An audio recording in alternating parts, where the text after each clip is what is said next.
Telangana high drama ముఖ్యమంత్రి Revanth Reddy drama మరొకసారి బయటకు వచ్చింది.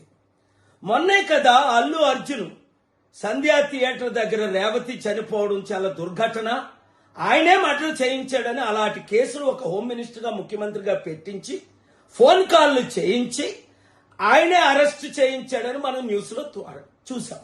రాత్రంతా జైల్లో ఉంచాడు అని. మరి వెంటనే ఏమన్నాడు? ఒక ప్రాణం విలువెంత?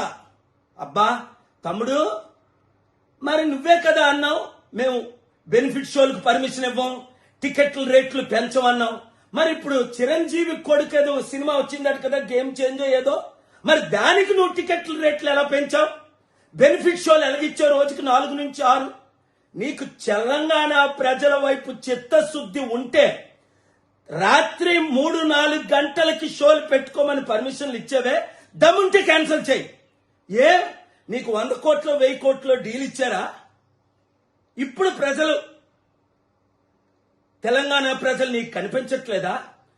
వెంకట దిల్ రాజు అనే పేరు ఆయన నాకు తెలీదు, ఆయన మీ బంధువు అట, మిత్రువు అట, వెంకట రమణారెడ్డి అట. అంటే ఒక రెడ్డి వచ్చి ఈ రెడ్డితో మాట్లాడితే మీరు డీల్స్ చేసుకుంటారా?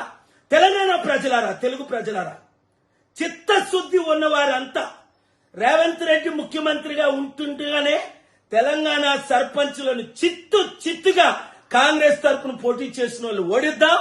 మన బీసీ, ఎస్సీ, ఎస్టీ, క్రిస్టియన్, ముస్లిం సత్తా ఈ రెడ్లకి చూపిద్దాం. మన రాష్ట్రాలను మనం కాపాడుకుందాం. ఈ వీడియో అందరికీ షేర్ చేయండి.